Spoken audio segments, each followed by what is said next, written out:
Hi, friends. My name is Shawne Arceneaux, but you can call me Shawne. I'm a board-certified nurse coach and holistic healer, and I want to help you transform your life in a way that feels in total alignment with your heart and who you truly are. Each week, I'll be sharing with you my tips on how to become more empowered in your own wellness journey and create a vibrant, fulfilling life that reflects your values and your truth. You'll hear insightful interviews on different life and wellness topics and stories from myself and other beautiful souls who share my mission of spreading love and light in this sometimes dark world. My hope for this podcast is that you will walk away feeling inspired and more aligned in your purpose. This is your permission to get curious and lean into your intuition as we all learn and grow together. Welcome to the Aligned and Well podcast.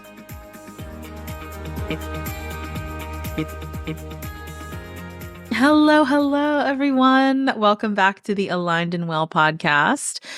I am so excited to be here with all of you recording this morning. Whenever I'm recording this, it is May 1st. I am just getting back from a beautiful retreat that I co-facilitated with the Successful Nurse Coaches. I'm one of the lead mentors on their team, and we just held a retreat for almost 100 coaches in Boone. And it was so awesome. I mean, there was so much vulnerability, so much magic, so much just insane energy from all of the people there. And I am coming back and trying to kind of integrate everything from that weekend. At the retreat, I got to present. I got to do a presentation and hold a session for all of these heart-centered coaches that came from all over the country. And we talked a lot about safety. And not safety in the obvious sense of the word. We talked about internal safety and feeling safe within ourselves to show up as our authentic selves. And so I thought I would dive in today in this episode, sharing with you a little bit of what I shared with them in that session and giving you guys some practical tools that you can use, whether you are a coach with your own business or if you are just someone who has a dream, has a goal to do something different, a little bit out of your comfort zone that might be scary, and how you can kind of create that internal sense of I'm safe, I'm okay, I got this, rather than just like pushing through the fear. You know that there's that phrase that people say, like, feel the fear and do it anyways. And a lot of people can take that as ignore the fear and just do it. And this is not what I am suggesting here. I'm suggesting that you feel the fear, you meet it with love, with compassion, and you find some sense of internal safety of I'm okay, I'm safe. Yes, I'm afraid. There's a part of me that's arising that has this fear, that has this instinct to avoid it or flee or fight, whatever it is that can kind of allow you to do the scary thing with a little bit more peace. So I hope this is making sense. So what I want to first do, I want to talk a little bit about safety and what feeling safe in anything actually means. And then kind of give you a couple of tools that you can use in your own life to continue to develop this sense of safety, of stability, of security, of I'm okay, you know? All right. So what I first want you guys to do is I want you to, if you're listening and you're not driving, I want you to close your eyes for a moment and think about a person or a place where you feel totally safe, where you feel the most at peace, the most calm, where you can be the most yourself with no masks, no needing to morph into what other people need from you or expect from you. Like whenever you think of safety, like for me, I'll just give you guys an example. For me, when I think of my safe place, it is on a beach, a specific beach here in Washington where I live. And I'm sitting there. It's a beautiful sunny day. I can see the mountains, I can see the water. And that's my safe place. That's where I feel the most calm, the most peace, the most connected and grounded. Whenever I think of a person, I think of my husband. My husband is the person that I can be the most myself around, where I don't have to have any walls up. I don't have to pretend that I'm feeling something that I'm not. So if you can think of something that gives you that feeling of, I don't have to put up any defenses, I can just be who I am. Yeah. And just as that comes to your mind, I want you to notice how your body is actually feeling. Like, how does your body tell you and communicate with you, this is safe? I'm safe here. I'm okay.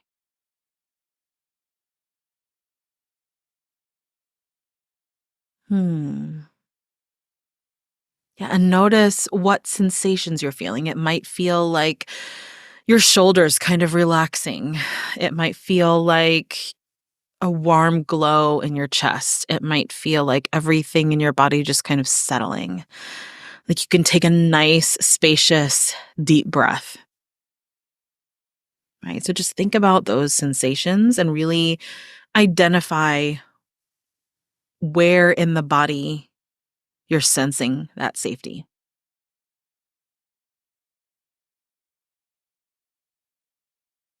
All right. And now think about a time, kind of on the opposite side of the spectrum here. Think about a time when you felt the most unsafe, right? And we don't have to like recall a big traumatic event or anything like that. It can even be something small, right? Maybe an instance where you were feeling a lot of fear or anger, even. Maybe it was a moment where you got your feelings really hurt, or you felt really embarrassed about something, like tripping in public. So when you think about what unsafe feels like in your body, what comes to mind? What sensations are you feeling? Right? Like that increase in your heart rate, that um change in your breathing pattern. You might be breathing a little bit more shallow or quicker. It might feel harder to take a deep breath. Maybe parts of your body kind of tense up a little bit. You know that feeling I always think of whenever I almost get in a car accident, you know? Have you ever, you guys have ever felt this when you almost hit somebody or you have to slam on your brakes really, really hard, right? And then you kind of debrief with yourself immediately after. You're like, oh my gosh, I almost just died. Um, yeah, there's that like quickening of your heart rate. You're like, you're noticing that your hands are tense on the wheel. So I want you to think of a time when you felt unsafe, even in a really small way, and notice what your body is feeling, what sensations are coming up.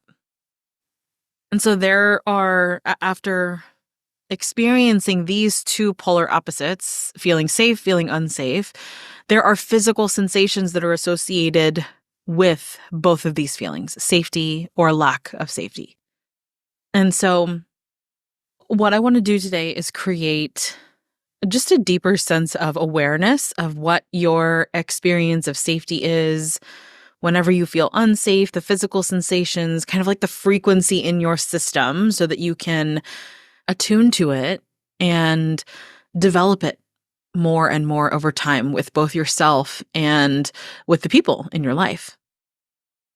And the reason that we're talking about this on a somatic level is because our minds are fundamentally wired for survival, right? And this is a fundamental circuit that every human being has. So if there's any kind of perceived threat, you might notice that the mind can easily come up with cover-ups or quick solutions to kind of neutralize the threat and dismiss how we actually feel. It's like the ignoring pattern, right? Like everything's fine, we're fine, just keep going. And kind of like that internal dialogue of just move on, we're not going to acknowledge that. So again, we're going back to those physical sensations. And anytime we feel unsafe to do something, whether that's to reach out to someone or to move to another city or speak your truth, to be honest about what your points of view are, even at the risk of judgment, even at the risk of people in the room who might have a different belief than you. To ask for the raise at a job, even though you might be scared of being shut down, of being rejected, right? That unsafe feeling you might notice. There might be a little churn in your stomach, a heavy feeling in your chest. Maybe your heart starts to beat a little bit faster. Your breaths are more shallow. Your jaw starts to clench. It can look like a lot of different things for each person. And then we get in this cycle of the mind coming up with thoughts and beliefs trying to look for safety. And so, yeah, these are just a few examples that I'm coming up with. A healthy nervous system is one that can really drop into the body so that the mind can respond versus the mind kind of running the show and bypassing all of the intelligence that's inside the body.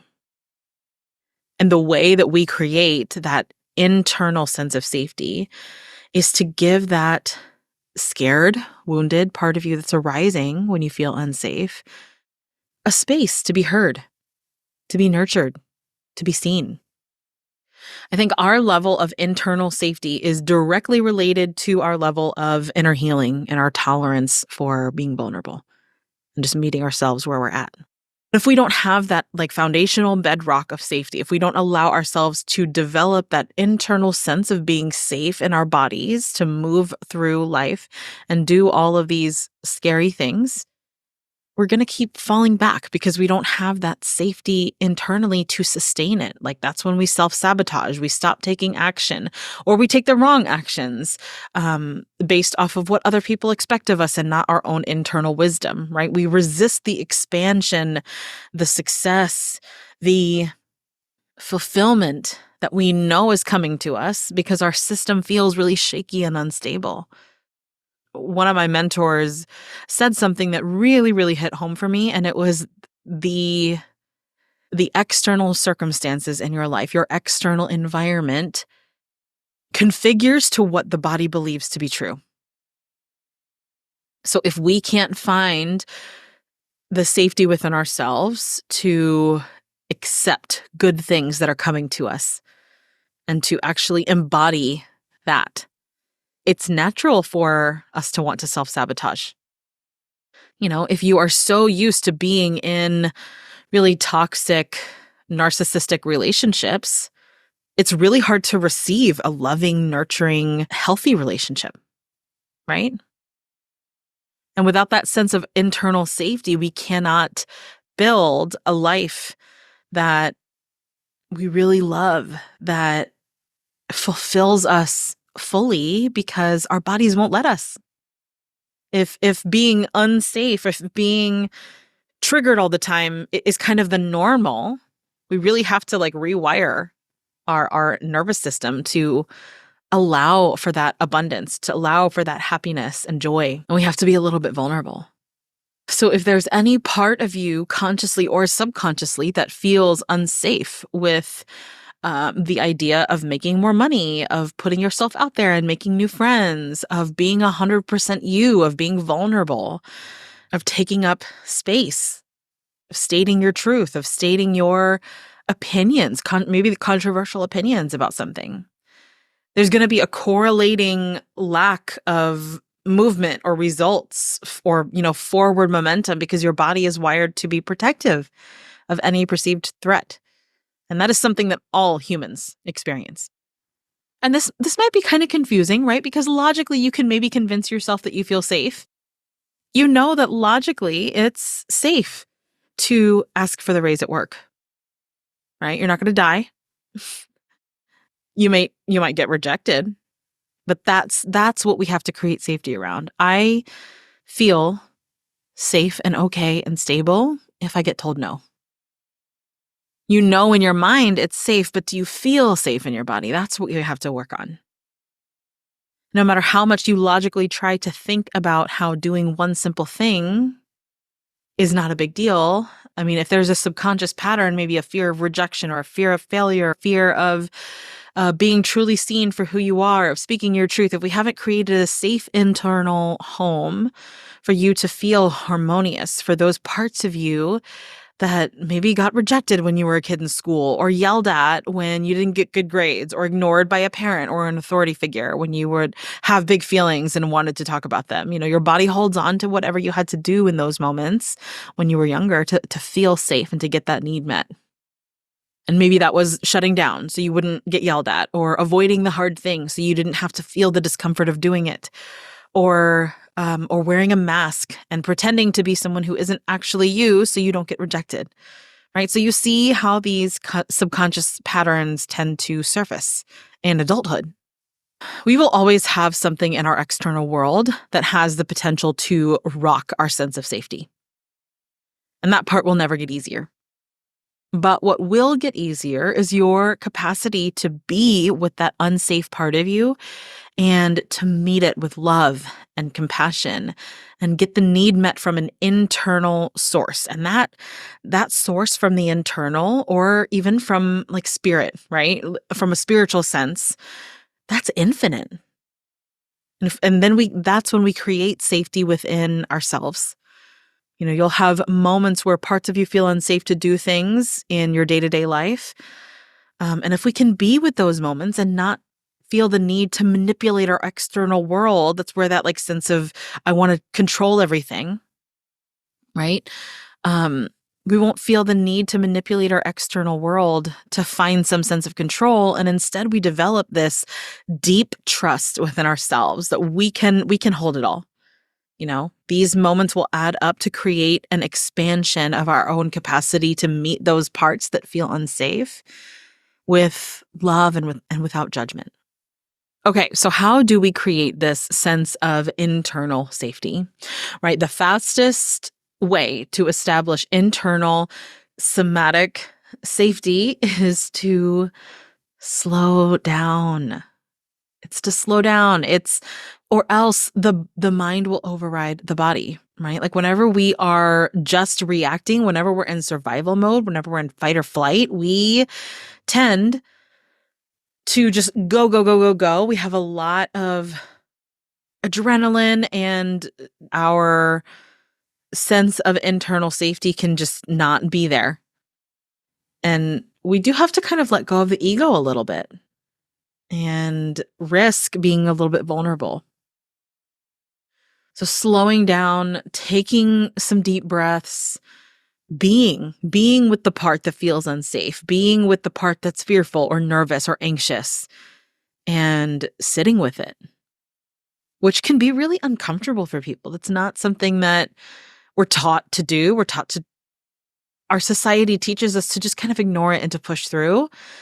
But if we can really be with that part of us that is afraid, then we can more clearly see what the actual core need is underneath, and to find a way to resource ourselves to meet that need without having to rely on other people to fill that, Again, little bit of an ego thing that we have to let go of. The second thing, after slowing down, right, we have to either look for the evidence that we are safe, or build it, or repeating things over and over again to continue building corrective experiences that allow us to feel that internal safety. So I'll illustrate with a personal story here. At this retreat that I went on this past weekend, I held a session talking about exactly what I'm talking about here. And I wanted to feel nervous. I was looking for the nervousness. I was looking for the anxiety, because there are a lot of people out there that are really scared of public speaking. And so I waited, and I was waiting to feel that nervousness, that anxiousness, and it wasn't coming. And then I started to freak out a little bit, like trying to make myself feel nervous or anxious. And then I was like, what am I doing? Like, I don't actually feel nervous or anxious because whenever I was a kid, I used to be a performer. I would sing in front of audiences. I would act on stage. I wanted to do theater and make a career out of the performing arts whenever I was younger. And so I have evidence in the past. I can even remember singing in front of crowds and feeling that nervousness and that my heart was beating faster. And I remember just having the spotlights on me and feeling so scared, so afraid, and then doing it and then being okay afterwards. And even though these two things aren't related, right? Singing and performing, that's very different than speaking authentically in front of a crowd. But I was able to pull experiences from that to create this sense of internal safety. Like, I've done scarier things before. I've done something like this before, even though they're kind of unrelated. I've been in front of people and I've been vulnerable and I've been authentic and I was okay. Singing is a very vulnerable thing for me. Even though it's technically a performance, like acting is a performance, but singing, there's something about my singing voice and showing that to people that feels very vulnerable. So singing is a very vulnerable thing for me, and that's why I felt safe to speak in front of people. I didn't feel an ounce of nervousness that was actually me, and so that's what I mean by look for the evidence. Right? Even if you've done something that's unrelated to what you're currently facing, what you're currently afraid of, there is evidence that you can collect from previous experiences that will allow you to feel safe doing this other scary thing because you've done scarier things in the past, right? If you can take yourself back to that moment and feel the bodily sensations that arise whenever you think about that memory, and knowing how okay you were afterwards, that can really help. Looking for the evidence really helps. And then if you don't have the evidence, then build it, right? How can I do this thing over and over and over again until I feel confident doing it? That's how confidence is built. You repeat things over and over again until you're really good at it. Whenever I think about nursing in the hospital, my first 3 months as a nurse, I never got a single IV. Not a single one. And I worked in the pediatric ER and there were lots of opportunities to practice IVs, and I just kept going. I just kept doing it and doing it. Every time I missed, I would feel so bad about myself, like, oh my gosh, I'm just not meant to be a nurse. This is not meant to be my thing. What am I doing here? And then after probably about 3 months of repeatedly doing the skill and setting it up a different way, using different tools, trying different techniques, something clicked.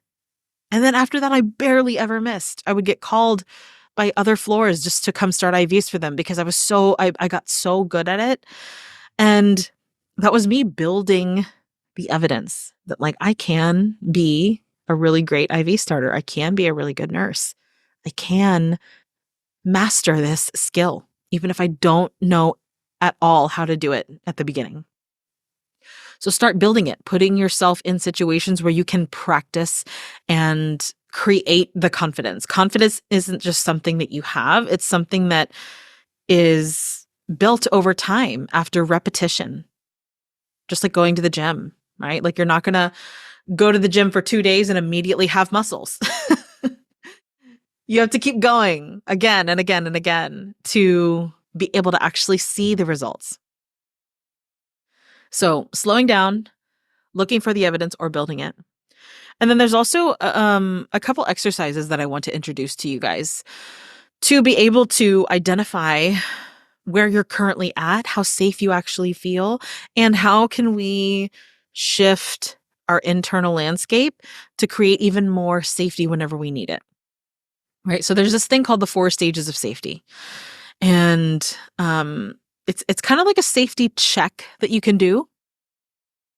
The first stage is physical safety. So if we close our eyes and we think about feeling physically safe, physically safe. How physically safe do you feel in this moment? I'm sitting in a chair. The chair is holding me. It's not going to break, right? If I'm feeling like I need to get out of this room, the door is right there. I can leave at any time, right? Like physical safety, checking to see how physically safe you feel. And then if there's something that needs to shift, how can I make myself more comfortable? Right now, my door is closed. I can open the door. I can plant my feet on the floor and feel the floor beneath me. I can hold the arms of the chair and grip the arms of the chair to really feel the support of this chair, right? So you're noticing what part of you is feeling safe, feeling unsafe, and adjusting physically to be more grounded in it, to allow yourself to lean into the support that's available to you. So that's the first stage, physical safety. The second stage is emotional safety. So checking in with your emotions. What are you feeling right now? What emotions are you feeling in this moment? Are you feeling happy, sad, anxious, stressed, afraid, joyful? Right? Like what are you feeling? And do you notice if you are able to feel that emotion to its fullest capacity? Do you feel safe to let yourself feel your feelings? How safe does it feel? Like grief is a perfect example of this. If you're grieving, how safe do you feel to experience grief? Right? Like this is where people can go to like numb, right? If I'm not wanting to deal with how stressed out I am, sometimes I'll scroll on my phone. Sometimes in the past I used to drink alcohol. People turn to different things to avoid feeling. How safe does it feel in your body to totally feel whatever emotion is present for you right now? And what needs to shift if you don't feel safe, right? What part of you doesn't feel safe to be emotional? And whatever that part is, how can we meet it with love? How can we meet it with whatever it needs right now? Whenever I was younger, my parents used to, I love my parents, but they used to tell me something that I didn't realize how it affected me until I got older and I started going to therapy, right? They used to tell me, stop crying. Every time I would cry or get emotional, or, if I did something bad at school, or if I didn't do my homework, or if I got a terrible grade or something like that, and they would fuss at me, I would start crying. And then they would tell me to stop. And I didn't realize it at the time, but in adulthood, I kind of made that mean it wasn't safe to be emotional. I used to be so fearful that I wouldn't be able to date, whenever I was in college, because I'm so emotional. And it was like I internalized that as a bad thing. It's not safe to cry in front of people. It's not safe to feel emotions in front of people. And so I would hold it in. I would hold it in. And then by the time that I was by myself and nobody was around me, it would just be so painful and so big that it felt like I wasn't going to be able to breathe. I felt like I was going to pass out because I was crying so hard and emoting so much. And so I really had to find this sense of internal safety of like, whatever emotion I'm feeling right now, I need to express it. I need to allow it to be heard. And that was really hard for me, So that's another check. Like after physical safety, how safe do you feel to feel your emotions? The third stage of safety is relational. And this is a big one, right? Relational safety. How safe do you feel with the people in your life? Do you feel safe with yourself? Do you feel safe with your partner? Do you feel safe with your family, your friends, your coworkers, your clients, your coach? And if there's a part of you that doesn't, if there's a part of you that still feels a little unsafe with these different relationships, with these different people in your life, what needs to shift? What needs to be cleared? What needs to be spoken in order for you to feel a little bit more of that relational safety in your body? Is there something that you've been holding back? Is there something that really hurt your feelings, but you don't want to say it to somebody because you don't want to seem like a burden or like you're being nitpicky or whatever? Like, is there something that you need to speak, a truth that you need to say out loud to feel relational safety with people in your life? And then spiritual safety. That's the fourth stage, spiritual safety. Do you feel safe to let go and be connected to a higher power? Do you feel safe um, to be held in a bigger way than just with the people in your life?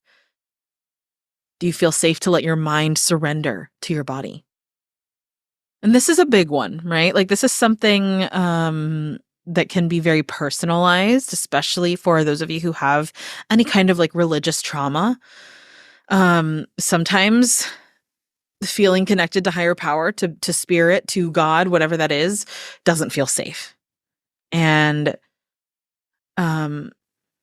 what's great about these little checks is you don't have to overhaul your entire life or anything like that to gain just a small amount of safety in each of these areas. How can we take little tiny steps towards feeling safer? Like I said, this is something that we develop over time. And it's not something that's just going to happen overnight. It's something that we get to practice, something we get to notice and just be more aware of. And so as we went through each of these four stages of safety, notice what you feel in your body as you're reflecting on these different stages, as these questions. If you felt safe, where did that actually land in your body? Was it warm in your heart space? Was it a sense of calm or stillness in your gut? Like, what was the quality of that sensation in your body of safety? And then if there was any part of you that didn't feel safe in any of these stages, maybe the part of you that may be in fear, a part of you that is nervous about something, or that feels like you might not belong, or that you might be in the wrong room. Like, where did you feel that? If you felt nothing, that's okay. But let's not assign any meaning to any of this. We're just noticing what's here. What sensations did you notice if there was any part of you that didn't feel safe? Yeah, so that's one tool that I wanted to give to you guys to kind of assess what your level of internal safety is and how we can slowly start to build a more harmonious internal environment. And then the next tool that I wanted to offer here is a thing called feelers. So I've introduced this to some of my clients, and feelers is a really great exercise. I learned this in my somatic coaching course. And it's where you can lean into a safe space and allow yourself to be witnessed by another human exactly as you are, with no judgment, no fixing, just a pure, safe space that somebody else holds for you. And I would highly recommend you do this with a partner. You do this with a friend. If you are in a group coaching container together, doing this with your fellow group members. And this exercise just gives you a deeper realization, a deeper understanding that even though we're all so different, we each have our own unique gifts and wounds and fears, we're all actually more alike than we think. Our fears are all mirrors of each other. And there's this sense of safety that we can find in connecting human to human, heart to heart. And so the purpose of a feeler is to encourage you to create a deep connection with yourself, to be able to be vulnerable, to speak your truth, to allow someone to hold space for you and know that it's going to be okay. Basically, to extend to somebody else that there's a need and then be met, right? It's a really healing tool that just allows you to be in any state and feel safe to be in whatever state you're in, whether that's activated, triggered, peaceful, grounded, happy, whatever. And so the way that you would introduce this exercise to a partner or a friend or anyone else in your life that's important to you is, hey, every now and then if I need to process something, I might ask you for what's called a feeler.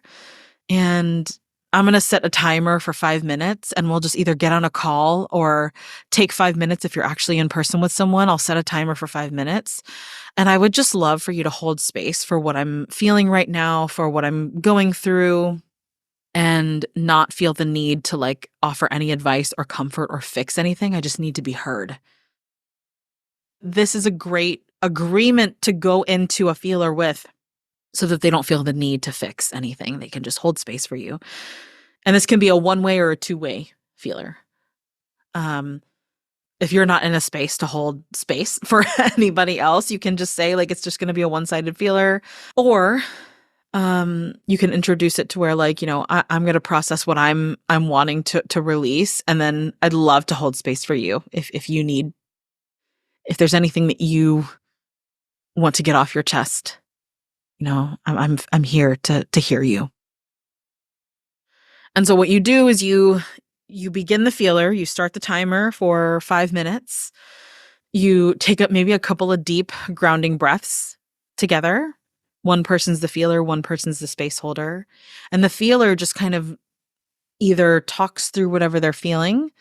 So whether it's venting about something that's really stressful or verbally processing a conflict that's going on in their life, maybe naming an emotion that they're feeling and naming how that's landing in their body, what sensations they're noticing. It can be a scan from head to toe of like, I'm having a little bit of a headache today, and that's making me feel X, Y, and Z, and I'm not able to do all of the things that I had on my to-do list today because of my headache, and that's making me feel shame and guilt and right? Like it can be just like a word vomit. And then the space holder, like I said, doesn't try to fix anything, doesn't try to comfort, doesn't try to coach. I know some of my coaches out there, this is really hard to do. There's a lot of questions we want to ask, right?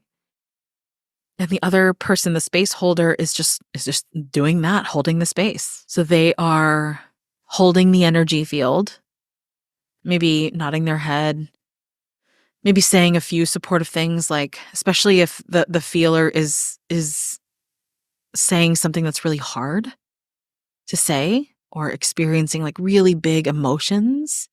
You can say supportive words as the space holder, like, I got you, I'm here with you. Taking a deep breath with them. But no advice giving, no fixing, like really refraining from that impulse. And sometimes that's just what people need. We just need to be heard. We need to be seen. It's the ultimate exercise for extending when you have a need and then being met. It's a corrective experience for any of you who felt ignored or not seen, not heard whenever you were younger. So those are, those are 2 exercises that I wanted to bring to you guys to start to really create the sense of internal safety within you. And this can be applicable to anyone, whether you are a coach with your own business, whether you are trying to deepen your relationships with your friends, with your family, if you are trying to maybe shift careers or make a big life transition, moving, leaving a relationship, starting a new one, trying for kids, deepening your relationship with your kids, right? Like there's all kinds of things that this can be applicable to. But I really wanted to speak on creating internal safety and what that means, what that actually looks like, because I know that can be kind of a hard concept to grasp. Because again, our mind likes to just brush things under the rug. Like, no, we're safe. It feels safe. Everything's okay. But there are still these like deeper internal things that might be bubbling that we might not give a lot of attention to. And I just want to invite all of you to slow down a little bit and take a look at those. Even though your mind says, no, we're safe. This is good. We just got to push through. How can we slow down and be with that part of you that feels a little bit unsafe and nurture that part? Give love and affection and attention to that part that feels unsafe. And that's how we create that sense of internal safety that continues to build, continues to bleed into all of the different areas of our lives and really create harmony in your internal world, and that just spills out into your external. So that is all I had for you guys today. I hope this was helpful for you. I know that this concept can be a little bit confusing and weird, and maybe you have more questions. So I am happy to answer questions for you guys. Feel free to send me an email or a DM on social. I always love whenever I bring a concept like this to the podcast or whenever I speak on this in any kind of way. I'm always open to hearing you guys' feedback and answer any questions that y'all might have. So that invitation is open for all of you. Um, Make sure to join the podcast newsletter. Every time I come out with a new episode, I always send out an email to my list so that you never miss one. If you'd like to join the newsletter, that link will be in the show notes. And I hope you guys have a beautiful, beautiful rest of your week, and I'll talk to you soon. Bye.